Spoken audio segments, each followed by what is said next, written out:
కీర్తనలు 38వ అధ్యాయం. యెహోవా కోపోద్రేకము చేత నన్ను గద్దింపకము, నీ ఉగ్రత చేత నన్ను శిక్షింపకము. నీ బాణములు నాలో గట్టిగా నాటియున్నవి, నీ చెయ్యి నా మీద భారముగానున్నది. నీ కోపాగ్ని వలన ఆరోగ్యము నా శరీరమును విడిచిపోయిను. నా పాపమును బట్టి నా ఎముకలలో స్వస్థత లేదు. నా దోషములు నా తల మీదగా పోర్లిపోయినవి. నేను మోయలేని బరువు వలె అవి నా మీద మోపబడినవి. నా మూర్ఖత వలన కలిగిన నా గాయములు దుర్వాసన గలవై స్రవించుచున్నవి. నేను శ్రమ చేత మిక్కిలి కృంగియున్నాను. దినమెల్లా దుఃఖాక్రాంతుడనై సంచరించుచున్నాను. నా నడుము తాపముతో నిండి ఉన్నది, నా శరీరంలో ఆరోగ్యం లేదు. నేను సొమ్మసిల్లి బహుగా నలిగి ఉన్నాను. నా మనోవేదనను బట్టి కేకలు వేయుచున్నాను. ప్రభువా, నా అభిలాష అంతయు నీకే కనబడుచున్నది. నా నిట్టూర్పులు నీకు దాచబడి ఉండలేదు. నా గుండె కొట్టుకొనుచున్నది, నా బలము నన్ను విడిచిపోయాను. నా కనుదృష్టియు తప్పిపోయాను. నా స్నేహితులను, నా చెలికాండును నా తెగులు చూచి ఎడమగా నిలుచుచున్నారు. నా బంధువులు దూరముగా నిలుచుచున్నారు. నా ప్రాణము తీయజూచువారు ఉరులు ఒడ్డుచున్నారు. నాకు కీడు చేయజూచువారు హానికరమైన మాటలు పలుకుచు దినమెల్లా కపటోపాయములు పనుచున్నారు. చెవిటి వాడనైనట్టు నేను వెనకయున్నాను, మోగవాడనైనట్టు నోరు తెరుచుట మానితిని. నేను వినలేని వాడనైతిని, ఎదురు మాట పలకలేని వాడనైతిని. యెహోవా, నీ కొరకే నేను కనిపెట్టుకుని ఉన్నాను. నా కాలు జారినేడలా వారు నా మీద అతిశయపడుదురని నేను అనుకొనుచున్నాను. ప్రభువా, నా దేవా, నీవే ఉత్తరమిచ్చెదవు. నన్ను బట్టి వారు సంతోషించకపోదురుగాక. నేను పడబోనట్లున్నాను. నా మనోదుఖము నన్నెన్నడను విడువదు.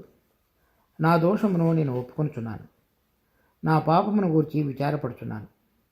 నా శత్రువులు చురుకైన వారును బలవంతులునై ఉన్నారు. నిర్హేతుకముగా నన్ను ద్వేషించువారు అనేకులు. మేలునకు ప్రతిగా వారు కీడు చేయుచున్నారు. నేను ఉత్తమమైన దానిని అనుసరించుచున్నందుకు వారు నాకు శత్రువులైరి. యెహోవా, నన్ను విడువకము. నా దేవా, నాకు దూరముగా నుండకము. రక్షణకర్తవైన నా ప్రభువా, నా సహాయమునకు త్వరగా రమ్ము. ఈ 38వ కీర్తన, 39వ కీర్తన, ఈ రెండు కూడా దావీదు రచించినట్లుగా మనం హెడ్డింగ్లో చూస్తాం. తర్వాత 38వ కీర్తనలో దావీదు చెప్తున్నాడు, ఇది జ్ఞాపకార్థమైనది అని. అంటే మనం గుర్తు తెచ్చుకోవటానికి అతని జీవితంలో జరిగిన సంఘటనలను అతడు మరలా గుర్తుకు తెచ్చుకుంటూ రచించినటువంటి కీర్తన. తర్వాత దీనిలో ఉన్నటువంటి కొన్ని మాటలు మన 39వ అధ్యాయంలో కూడా మనం చూస్తాం. 13వ వచనం, చెవిటి వాడనైనట్టు నేను వెనకే ఉన్నాను, మోగవాడనైనట్టు నోరు తెరచుట మానితిని. నేను వినలేని వాడనైతిని, ఎదురు మాట పలకలేని వాడనైతిని. 39వ అధ్యాయంలో, నా నాలుకతో పాపము చేయకుండానట్లు నా మార్గములను జాగ్రత్తగా చూచుకుందును. భక్తిహీనులు నా ఎదుట ఉన్నప్పుడు నా నోటికి చిక్కము ఉంచుకుందని అనుకుంటుని. నేను ఏమియో మాటలాడక మౌనినైతిని. క్షేమమును గూర్చి అయినను పలుకక నేను మౌనముగా నుంటిని. అయినను నా విచారము అధికమాయను. తర్వాత ఈ విధంగా దేవుడు తన కోపోద్రేకము చేత గద్దించినటువంటి సందర్భంగా ఈ కీర్తన దావీదు మొదలుపెట్టాడు. దీనిలో కొన్ని విశేషమైనటువంటి విషయాలను మనం చూడవచ్చు. 1వ వచనం నుంచి 3వ వచనం వరకు ఇప్పుడు ఏదైతే దావీదు ఒక పరిస్థితిని తీసుకొని రాసి ఉన్నాడో అది దేవుని యొక్క కోపం చేత కొంతవరకు తన హృదయంలో జరుగుతున్నటువంటి ఆలోచనలను దీనిలో క్రోడీకరించి పొందుపరిచినట్లుగా ఉంది. 1వ వచనం చూడండి, యెహోవా కోపోద్రేకము చేత నన్ను గద్దింపకము, నీ ఉగ్ర చేత నన్ను శిక్షింపకము. నీ బాణములు నాలో గట్టిగా నాటి ఉన్నవి, నీ చెయ్యి నా మీద భారముగా ఉన్నది. నీ కోపాగ్ని వలన ఆరోగ్యము నా శరీరమును విడిచిపోయాను అని అవన్నీ కూడా దేవుడు అతనితో వ్యవహరించుతున్నటువంటి తీరును గురించి చెప్తున్నాడు. తర్వాత 19వ వచనంలో చూస్తే, నా శత్రువులు చురుకైన వారును బలవంతులునై ఉన్నారు. నిర్హేతుకముగా నన్ను ద్వేషించువారు అనేకులు. మేలునకు ప్రతిగా వారు కీడు చేయుచున్నారు. నేను ఉత్తమమైన దానిని అనుసరించుచున్నందుకు వారు నాకు శత్రువులైరి. ఇతను వాళ్ళ శత్రువులు కూడా ఏ విధంగా అతనితో వ్యవహరిస్తున్నాడో దానిని బట్టి తన హృదయంలో కలుగుతున్న దాని గురించి కూడా చెప్తున్నాడు. తర్వాత అతనితో పాటుగా కొంతమంది ఉన్నారు. 11వ వచనంలో, నా స్నేహితులను నా చిలికాండ్రును నా తెగులు చూచి ఎడమగా నిలుచుతున్నారు, నా బంధువులు దూరంగా నిలుచుతున్నారు, నా ప్రాణము తీయి చూచువారు ఉరులు ఒడ్డుచున్నారు, నాకు కీడు చేయ చూచువారు హానికరమైన మాటలు పలుకుచు దినమెల్లా కపటోపాయములు పన్నుచున్నారు. ఈ 12వ వచనంలో చెప్పబడిన వాళ్ళు 19వ వచనంలో చెప్పబడిన వాళ్ళు ఒకటే. తర్వాత 11వ వచనంలో చెప్పబడిన వాళ్ళు అతనితో పాటుగా దగ్గరగా ఉన్నటువంటి వాళ్ళు. ఇక్కడ ఇతని యొక్క పరిస్థితిని అంతటికి కారణాలు వీళ్ళందరిని గురించి చెప్తున్నాడు. ఒకటి, దేవుడైన యెహోవా దావీదును శిక్షించి గద్దించడం. రెండవది, శత్రువులు చురుకైన వారు అతని మీదకి విరోధంగా లేచి అతనిని నష్టపరిచి చంపటానికి కీడు చేయాలని చూస్తున్నవారు. అటువంటి సందర్భంలో అతనితో పాటుగా ఉన్నటువంటి స్నేహితులు, చెలికాండ్రు, బంధువులు దూరంగా నిలబడి ఇతనిని నిస్సహాయ స్థితిలోనికి నెట్టివేసినటువంటి వారు.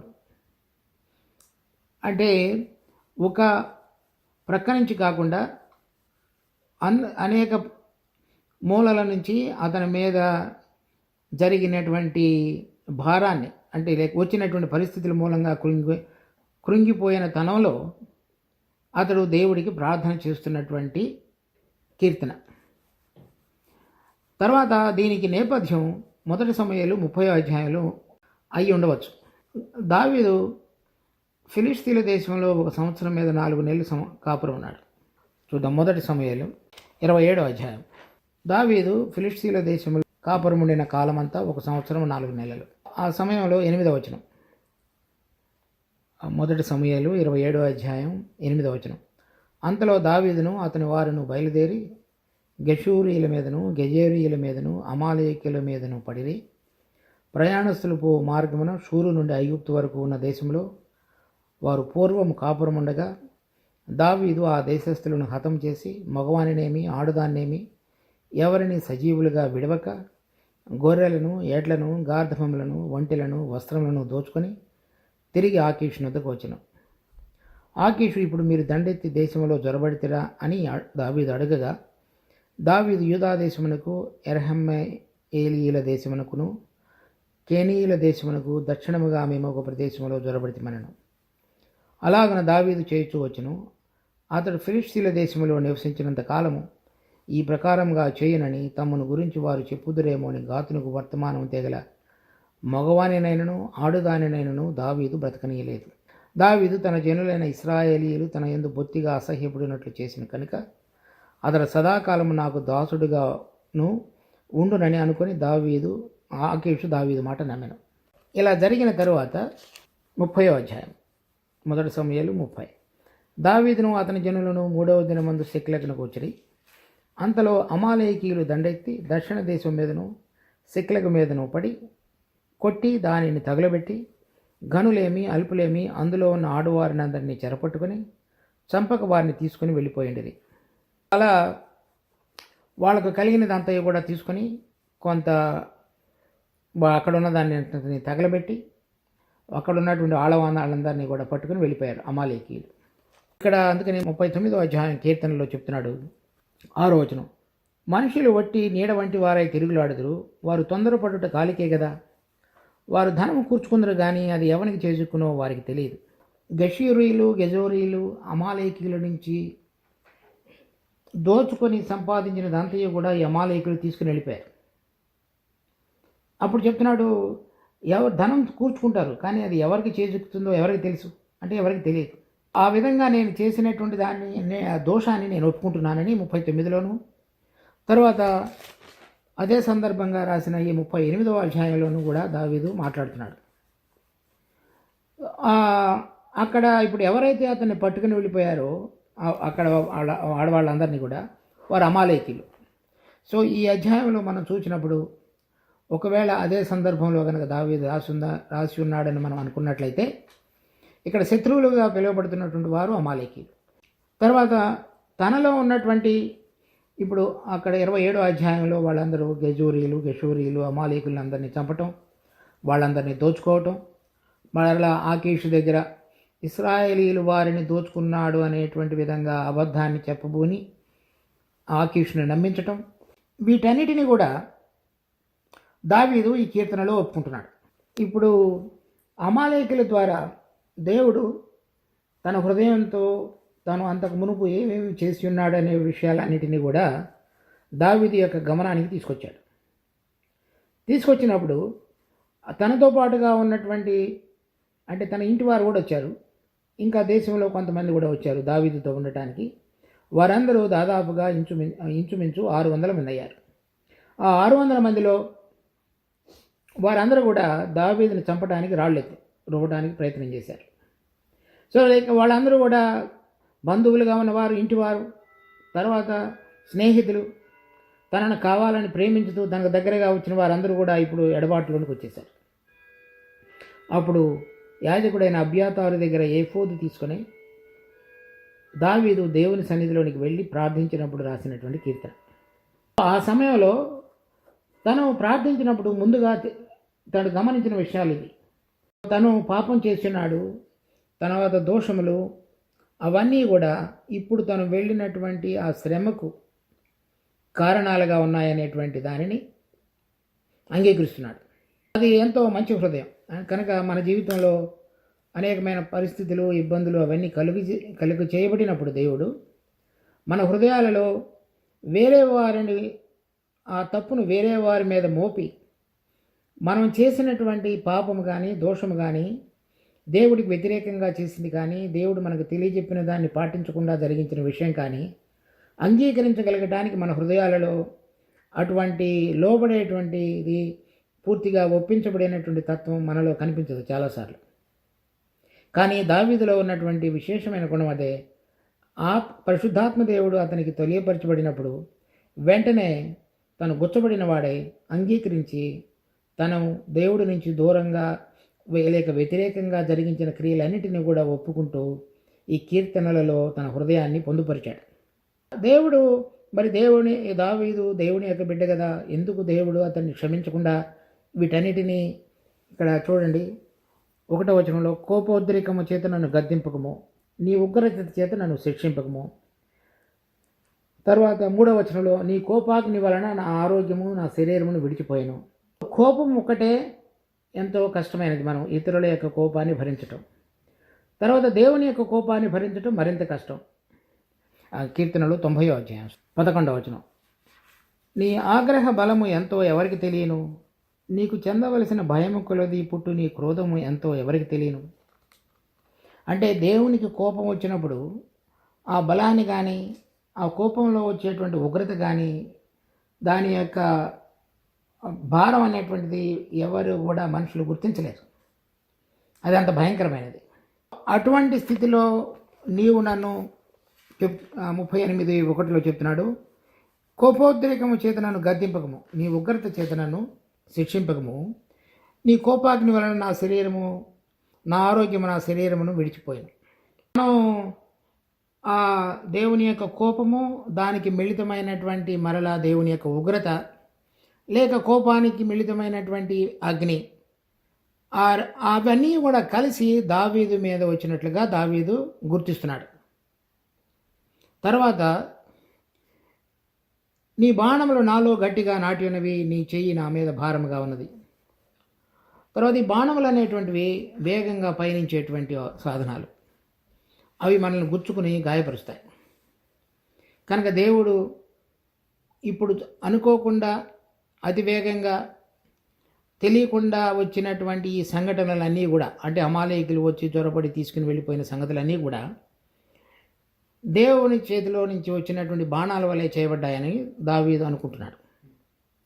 అంటే ఇక్కడ మనం ఏం చూస్తున్నామంటే దేవుని యొక్క కోపము, దేవుని యొక్క ఉగ్రత, దేవుని కోపము వలన కలిగిన అగ్ని, తర్వాత దేవుని చేతిలో నుంచి వచ్చినటువంటి బాణములు, అంటే ఒకటి కాదు, రకరకాలైన విధంగా దేవుడు అతనితోటి వ్యవహరిస్తున్నట్లుగా కనబడుతున్నది.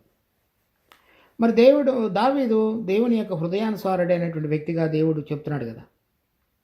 అయినప్పటికీ అతడు చేసినటువంటి ఏవైతే తప్పులు దేవుని దృష్టిలో దేవుడు గుర్తిస్తున్నాడో వాటన్నిటినీ కూడా సరిచేయబడాలంటే దావీదును ఇటువంటి పరిస్థితుల్లో గుండా తీసుకువెళ్ళి అతడు చేసినటువంటి వాటన్నిటి విషయమై అతను పశ్చాత్తాపడి సరైన విధంగా పరిశుద్ధీకరణలో అతడు తిరిగి రాగలిగి తనకు దేవుడికి వ్యతిరేకంగా ఉన్న ప్రతి స్వభావాన్ని దేవుని మీద ఆధారపడకుండా తను స్వయంగా చేస్తూ జీవించగలను అనేటువంటి ఆ సొంతంగా హెచ్చించుకునే స్వభావం నుంచి అతడు విడుదల పొందాలి. దానికి అవసరమైనటువంటి కోపాగ్ని కానివ్వండి, కోప ఉగ్రత కానివ్వండి, లేక బాణములు కానివ్వండి, అవన్నీ కూడా దేవుడు దావీదు యొక్క జీవితంలో తను అప్పుడున్న పరిస్థితిలో ఏదైతే అవసరమో అది అతనికి అనుమతించాడు. దాని విషయంలో అతను ఫిర్యాదుగా ఏమీ మాట్లాడటం లేదు. కేవలము అది నాకు మించినవిగా ఉన్నవనేటూనే చెప్తున్నాడు.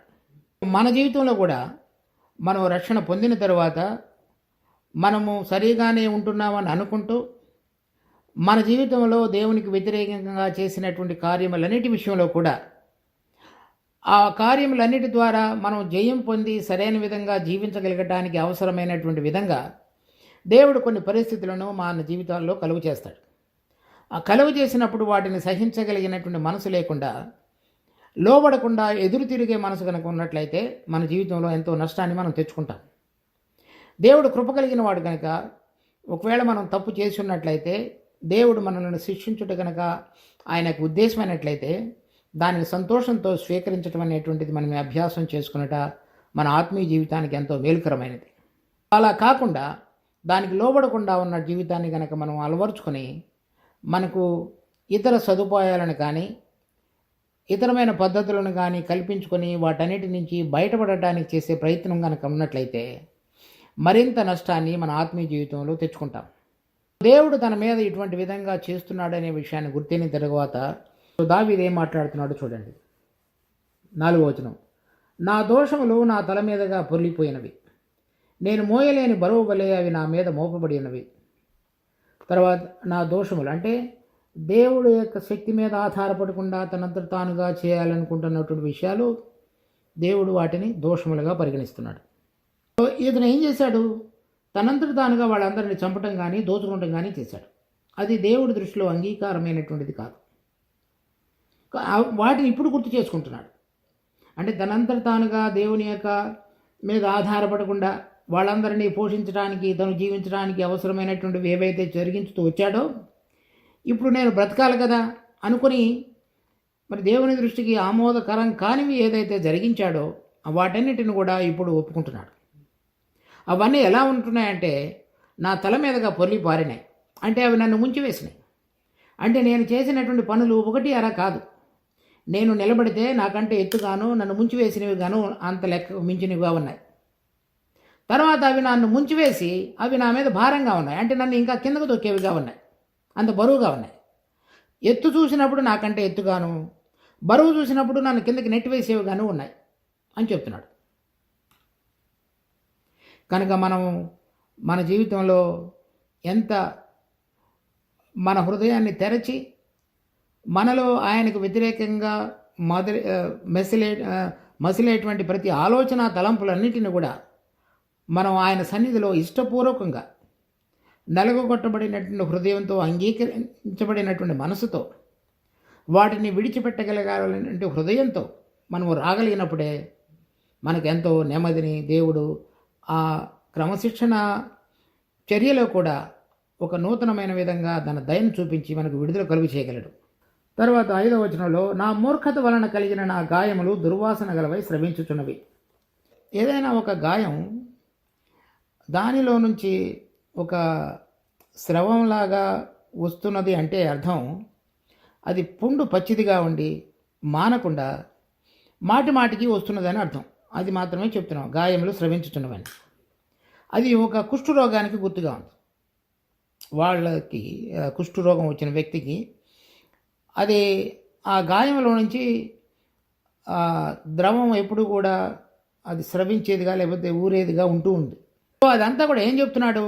ఇప్పుడు నేను చేసిన పాపాలు, దోషములు ఇవన్నీ కూడా ఇప్పుడు అమాలేకులను కానీ, గెజరీలు కానీ వాళ్ళందరినీ దోచుకునటం కానీ, లేక ఇంకా కొంతమంది ఆడవారిని కానీ మగవారిని కానీ నేను చంపివేసిన విషయం కానీ, అవన్నీ పాపములు లేక అపరాధములు, దోషములుగాను పరిగణించవచ్చు. కానీ అవన్నీ చేయటానికి కారణమైనటువంటిది ఇంకొకటి ఉంది. అదేంటంటే నాలో దాగి ఉన్నటువంటి ఆ పాప స్వభావం. ఆ పాప స్వభావం ఏం చేస్తున్నది అంటే మాటి మాటికి నేను అనేక కార్యములు నీకు వ్యతిరేకంగా చేయటానికి నన్ను పురుకొల్పి నన్ను బయటికి తీసుకొచ్చేదిగా ఉన్నది. అందుకనే దావీదు చెప్తున్నాడు, నేను మంచి చేయవలననే ఆలోచన కలిగి ఉన్నప్పటికీ నేను మంచి చేయలేకపోతున్నాను. ఏది చేయకూడదని అనుకుంటున్నానో అది చేస్తున్నాను, ఏది చేయాలని అనుకుంటున్నానో అది చేయలేకపోతున్నాను. అది నేను కాదు, కానీ నాలో ఉన్నటువంటి పాప స్వభావమే. ఆ పాప స్వభావం అనేటువంటిదే ఈ కుష్ఠరోగంతో సమానం. ఆ పాప స్వభావమే మనలో ఎల్లప్పుడూ ఏదో ఒకటి ఒక ఊటగా, అంటే దేవునికి వ్యతిరేకమైనటువంటి దానిని తేలిపరుచుతూ బయలుపరిచేటువంటి మన యొక్క ప్రాచీనమైన పడిపోయిన మరి పాత పురుషుని యొక్క స్వభావానికి గుర్తుగా ఉంది. మనం చేసినటువంటి తప్పును ఒప్పుకునటం అనేటువంటిది ఎంతో మంచిది. కానీ ఆ తప్పు చేయటానికి కారణమైనటువంటి మనలో బలంగా దేవునికి వ్యతిరేకంగా పనిచేసే స్వభావాన్ని మనం దేవుని యొక్క శిలువ అనుభవానికి తీసుకుని వచ్చి పరిశుద్ధాత్మ యొక్క బలం చేత నూతనమైన జీవంతో నడుచుకునటం అనేటువంటిది అంతకంటే శ్రేష్టకరమైనటువంటిది. అది జయానికి ఊతమిచ్చి జయమార్గంలో మనను నడిపించగలిగేటట్లుగా చేసేటువంటిది. 8వ వచనం, నేను సొమ్మసిలి బహుగా నలిగి ఉన్నాను, నా మనోవేదనను బట్టి కేకలు వేయుచున్నాను. ప్రభువా, నా అభిలాష అంతయు నీకే కనబడుచున్నది, నా నిట్టూర్పులు నీకు దాచబడి ఉండలేదు. సో ఇప్పుడు చెప్తున్నాడు, నేను చేసినటువంటివన్నీ కూడా ఈ విధంగా ఉన్నాయి, దానికి మూలమైనటువంటి నా పాప స్వభావం ఈ విధంగా నాలో దాగి ఉన్నది. కానీ నేను దానిలో నుంచి బయటికి రావడానికి నా హృదయంలో ఎటువంటి మార్పు జరుగుతున్నదో అది నీకు కనబడుతున్నది, కనుక నన్ను విడిచిపెట్టద్దు. నాలో ఉన్న పాప స్వభావాన్ని గురించి కానీ, తర్వాత పాప స్వభావాన్ని ఆధారంగా చేసుకుని నేను చేసిన క్రియలను బట్టి కానీ నీవు నాకు వ్యవహరించకుండా నాకు విడుదల కలుగు చేయని చెప్తున్నాడు. ఇందాక మనం చూసినట్లుగా 11వ అధ్యాయంలో 11వ వచనంలో నా స్నేహితులు, నా చెలికాండ్రు, నా బంధువులు వీరందరూ కూడా దృఢంగా ఉన్నారు. అంటే ఇప్పుడు అమాలేకీయులు వచ్చి దోచుకుని వెళ్ళిపోయినప్పుడు వీరందరూ కూడా దావీదుతో అంతకు మునుపు వాళ్ళందరిది దోచుకున్నప్పుడు వీళ్ళతో అతనితో పాటు సమానంగా ఉన్నారు. ఆ ఆస్తిని కానీ వాళ్ళు కోళ్ళు కొట్టుకొచ్చినది అంతటిని కానీ దావీదు ఒక్కటే అట్టు పెట్టుకోలేదు, వాళ్ళందరూ కలిసే పంచుకున్నారు. కానీ ఇప్పుడు ఈ సమయానికి వచ్చినప్పుడు వాళ్ళకి నష్టం సంభవించినప్పుడు వాళ్ళ భార్యలని అమాలేకీయులు తీసుకుని వెళ్ళిపోయినప్పుడు వీరందరూ కూడా దావీదుకు వ్యతిరేకంగా లేచి నిలబడిన వారుగా ఉన్నారు. కనుక వారిని గురించి కూడా అతడు వేరుగా ఏం మాట్లాడటం లేదు. వీళ్ళందరూ ఈ విధంగా ఉన్నారని చెప్పాడు. 2వ తిమోతి 4వ అధ్యాయం 12వ వచనం నుంచి, నీవు వచ్చినప్పుడు నేను త్రోయలో కర్పూనొద్ద ఉంచిన అంగీని పుస్తకములను ముఖ్యముగా చర్మపు కాగితములను తీసుకొని రమ్ము. అలెగ్జాంద్రు అను కంచరివాడు నాకు చాలా కీడు చేసిన, అతని క్రియల వలన ప్రభువు అతనికి ప్రతిఫలం ఇచ్చను. అతని విషయమై నీవును జాగ్రత్తగా ఉండము. అతడు మా మాటలను బహుగా ఎదిరించిన. నేను మొదట సమాధానం చెప్పినప్పుడు ఎవడనూ నా పక్షముగా నిలవలేదు, అందరూ నన్ను విడిచిపోయేది. ఇది వారికి నేరముగా ఎంచబడకుండును గాక. పౌలుతో పాటు అనేక మంది చివరి వరకు పనిచేస్తూ వచ్చారు. కానీ ఒక సమయం వచ్చింది, ఆ సమయం వచ్చినప్పుడు అందరూ కూడా విడిచిపెట్టి వెళ్ళిపోయారు. అయినప్పటికీ వాళ్ళని గురించి ఏం చెప్తున్నాడంటే, వాళ్ళు నాకు బంధువులు, మిత్రులు, నాతో పాటుగా ఇంతవరకు పయనించిన వారు. కానీ శ్రమకాలం వచ్చినప్పుడు వారు నన్ను విడిచి వెళ్ళిపోయారు. అయినప్పటికీ కూడా దేవుడు దానిని వారి మీద నేరముగా మోపకుండును గాక అని చెప్తున్నాడు. అంటే దావీదు కూడా పాత నిబంధనలో తనకు వ్యతిరేకంగా లేచిన వారి పక్షంగా ఎటువంటి మనసును అభ్యాసం చేసి చూపించాడో అదే మనసు పౌలు విషయంలో కూడా కనబడుతుంది. సో మన జీవితంలో కూడా మన ద్వారా మేలు పొందిన వారి విషయంలో ఒకవేళ వారు ఆ మేలును బదులుగా మనకు కీడు చేయటానికి కనుక ప్రయత్నం చేసినట్లయితే మన హృదయంలో వారి పక్షంగా ఎటువంటి మనసు ఉండాలనేటువంటిది ఆ కీర్తనలు అక్కడ కానీ ఇక్కడ పౌలు విషయంలో కానీ చూస్తాం. తర్వాత 1 పేతురు 3వ అధ్యాయం 18వ వచనం, దేవుని చిత్తం అలాగున్న ఎడల కీడు చేసి శ్రమపడుట కంటే మేలు చేసి శ్రమపడుటయే బహుమంచిది. ఏలయనగా మనలను దేవుని యొద్దకు తెచ్చుటకు అనీతిమంతుల కొరకు నీతిమంతుడైన క్రీస్తు శరీర విషయంలో చంపబడి ఆత్మ విషయంలో బ్రతికింపబడి పాపముల విషయంలో ఒక్కసారే శ్రమపడిన. ప్రభువు యొక్క ఉదాహరణను పేతురు తీసుకొస్తున్నాడు, మనల్ని కూడా అదేవిధంగా జీవించమని కోరుతున్నాడు. తర్వాత ఈ 38వ కీర్తన 15వ వచనం, యెహోవా నీ కొరకే నేను కనిపెట్టుకుని ఉన్నాను, నా కాలు జారి నీడల వారు నా మీద అతిశయపడుతున్నారని నేను అనుకుంటున్నాను. ఒకవేళ ఇప్పుడు కనుక నువ్వు నన్ను నా పాపాలు క్షమించి నా పాప స్వభావం మీద జయం పొందగలిగేటట్లుగా నీ కృపను నాకు కనపరిచి నేను సరైన విధంగా కనుక వారి ఎదుట జీవించకపోయినట్లయితే నేను కూడా వారు ఏ విధంగా నాతో వ్యవహరిస్తున్నారో ఆ విధంగా నేను వ్యవహరించినట్లయితే అది కాలు జారి పడిపోయినట్లుగా అవుతుంది. కనుక నీవు నన్ను విడిచిపెట్టద్దు. నీవు నీ కొరకు నేను కనిపెట్టుకుంటున్నాను. నువ్వు మాత్రమే ఈ పరిస్థితుల్లో నుంచి నాకు విడుదల కలుగు చేయగలవు అని చెప్తున్నాడు. అబ్యాతారు దగ్గర నుంచి ఏఫోదు తీసుకుని దేవుని సన్నిధిలో అతడు విచారించినప్పుడు దేవుడు అతనికి చెప్పి ఉన్నాడు, నువ్వు అమాలేకీయులను తరుము, వారిని నీ చేతికి అప్పగించదు. ఆ విధంగా అతడు దావీదు అమాలేకీలను పట్టుకొని తను కోల్పోయినదంతా కూడా సమస్తాన్ని పట్టుకున్నాడు. మొత్తం అంతా కూడా తిరిగి పొందగలిగాడు. అది 18వ వచనం. నా దోషమును నేను ఒప్పుకొనుచున్నాను, నా పాపమును గురించి విచారపడుచున్నాను. ఈ విధంగా తను ఏదైతే చేసి ఉన్నాడో ఆ తప్పును ఒప్పుకొని తర్వాత దేవుని సన్నిధిలో మొరపెట్టినప్పుడు దేవుడు అతనికి ఉత్తరం ఇచ్చి తిరిగి మరలా సమస్తాన్ని పొందగలిగే విధంగా దావీదుకు దేవుడు సహాయపడి తన కృపను కనపరిచాడు. ఇక్కడ చూసినటువంటి ఇంకొక విషయాన్ని చూడాలి మనం ఈ కీర్తనలో ముగింపులో. 20వ వచనం. మేలునికి ప్రతిగా వారు కీడు చేయుచున్నారు, నేను ఉత్తమమైన దాన్ని అనుసరించుతున్నందుకు వారు నాకు శత్రువులే. ఇక్కడ చెప్పబడినటువంటి 12వ వచనంలో, నా ప్రాణం తీయి చూచు వారు ఉరులు ఒడ్డుచున్నారు, నాకు కీడు చేయి చూచు వారు హానికరమైన మాటలు పలుకుచు దినమెల్లా కపటోపాయములు పన్నుచున్నారు. తర్వాత 19వ వచనంలో, నా శత్రువులు చురుకైన వారు బలవంతులనై ఉన్నారు. వీళ్ళందరూ కూడా దావీదు ఉత్తమమైన దాన్ని ఎన్నుకున్నందుకు అతనికి నిర్హేతుకముగా నన్ను ద్వేషించుతారు, కారణం లేకుండా. సో ఈ అమాలేకీయులు అనేటువంటి వారు దేవునికి శత్రువులుగా దేవుని యొక్క వాక్యంలో కనబడుతుంది. మొట్టమొదటిసారి వీళ్ళు ఇశ్రాయేలీయులతో యుద్ధం చేసినది నిర్గమకాండం 17వ అధ్యాయంలో. అక్కడ వీళ్ళందరూ కూడా ఐగుప్తు దేశంలో నుంచి బయటికి వచ్చి కనాను దేశం యొక్క ప్రయాణాన్ని వెళుతున్న మార్గంలో అమాలేకీయులు వారి మీదకి ఎదిరించి దాడి చేశారు. ఇశ్రాయేలీయులు వాళ్ళేం చేయలేదు, కానీ వాళ్ళే వచ్చి ఎదిరించారు. తర్వాత అప్పుడు దేవుడు చెప్పినాడు, అమాలేకీయులతో తరతరములకు యుద్ధం అని చెప్పాడు. సో మిగిలినటువంటి వారు ఉన్నారు, దేవుడికి వ్యతిరేకంగా లేచినటువంటి ఐగుప్తీయులు కానివ్వండి, మోయాబీలు, అమ్మోనీయులు, తర్వాత కూషీయులు, వీళ్ళందరూ కూడా తర్వాత కీర్తనల్లోనూ యెషయా గ్రంథంలోనూ దేవుని యొక్క రాజ్యంలో అంటే 1000 ఏళ్ల పరిపాలనలో భూమి మీద ఉన్నటువంటి ఆయా జాతుల వారు వీరందరూ కూడా పెట్టబడతారు. వారు కూడా దేవుడిని అంగీకరిస్తారు అప్పుడు. కానీ అమాలేకీయుల గురించి ఆ విధంగా రాయలేదు. అమాలేకీయుల గురించి ఏం చెప్పాడంటే వారితో తరతరములకు యుద్ధం అన్నాడు. తర్వాత సౌలుకు కూడా చెప్పాడు దేవుడు, వారిలో ఎవరు బ్రతకకుండా అందరినీ హతం చేయవల్ల. కానీ సౌలు అది చేయలేదు. ఆ ఒక్క జాతి వారిని గురించి అటువంటి విధంగా దేవుడు మాట్లాడాడు. వారు సాతానుకు సాదృశ్యంగా ఉన్నారు. దేవుని యొక్క బిడ్డలైనటువంటి మనందరం కూడా ప్రభువును గురించి వెంబడిస్తున్నప్పుడల్లా అపవాది అనేటువంటి సాతాను మనలను శ్రమ పట్టడానికి కానీ, తర్వాత మన యొక్క విశ్వాసాన్ని భంగపరిచి ప్రభువుతో మనం నడవకుండా చేసేటువంటి ప్రతి దానికి అడ్డం పడటం కానీ జరిగించేవాడుగా ఉంటాడు. కానీ మనం వెంబడించుతున్నటువంటి దేవుడు, మనలో ఉన్నటువంటి మన ప్రభు లోకములో ఉన్న వానికంటే గొప్పవాడు. కనుక ఆ విశ్వాసం చొప్పున ఆయన చెప్పినాడు, లోకములో ఉండగా మీకు శ్రమలు కలుగును, కానీ నేను లోకమును జయించున్నాను కనుక మీరు భయపడవద్దు. సో ఆ విధంగా దేవుడు తన కృపణకు మనకు కనపరిచి శత్రువు తీసుకొచ్చేటువంటి ప్రతి దానిలో నుంచి మనకు విడుదల కలుగు చేసేవాడుగా ఉన్నాడు.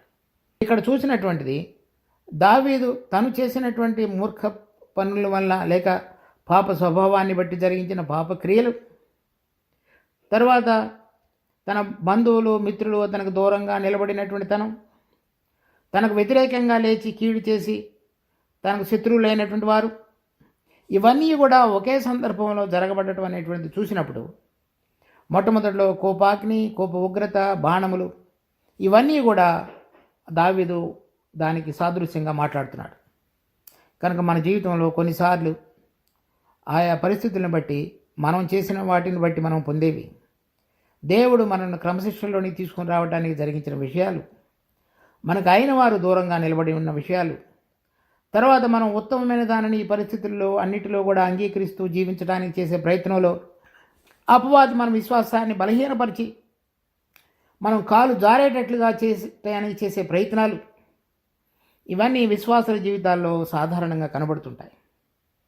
కానీ వాటన్నిటిలో కూడా దావీదు ఏ విధంగా యెహోవా యొద్దకు వెళ్ళి అడిగినప్పుడు దేవుడు ఏ విధంగా అయితే సమాధానం ఇచ్చి అతనిని స్థిరపరిచి బలపరిచాడో, మన దేవుడు నమ్మదగినవాడు. మన హృదయాలు సరైన విధంగా ప్రభువుతో సంబంధంలోనికి రావటానికి అటువంటి అభిలాషను మనం కనపరిచినప్పుడు దేవుడు దానిని గుర్తించి చక్కగా మనందరికీ కూడా మన పాదములు స్థిరపరిచేవాడుగా ఉన్నాడు. ఆయనకు మహిమ కలుగును గాక. మా జీవము కలిగిన తండ్రి, మీకెంతో వందనాలు. మాకు ఇచ్చిన ఈ సమయాన్ని బట్టి, ఇచ్చిన ఈ వాక్య భాగాన్ని బట్టి కూడా స్తుతి స్తోత్రాలు చెల్లిస్తున్నాం.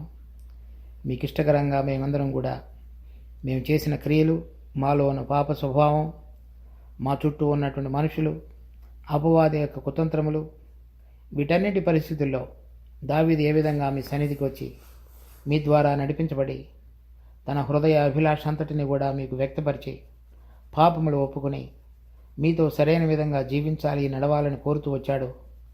దానికి తగిన విధంగా మా జీవితాలన్నీ ఉండగలిగినట్లుగా మాకు కృప చూపించి మీరు మహిమ పొందండి. మరోసారి ప్రభా, ఈ వాక్యమును మాకు దీవించి మాకు కలుగజేయబడిన పరిస్థితిలో కూడా మేము మీకు సమీపంగా రాగలుగుటకు పనికొచ్చేవని గుర్తెరిగి మేము ఎప్పుడు కూడా కృంగిపోక, లేక మనుషులను దూషించక, లేక ఇతరుల విషయంలో మా కలిగిన దానిని నెపము వేసి నెట్టివేయక, అంగీకారయోగ్యమైన మనసుతో మా హృదయాలు తెరవబడి మీ యొక్క వెలుగులో మిమ్మల్ని పరీక్షించుకుంటూ ఒప్పుకుంటూ మీకు ఇష్టకరంగా మా జీవిత యాత్రను ముందుకు కొనసాగించగలగటానికి కావలసిన కృపను కుమ్మరించమని మా రక్షకుడు ప్రభు అయిన యేసు నామమున అడిగి వేడుకుంటున్నాం తండ్రి. ఆమేన్.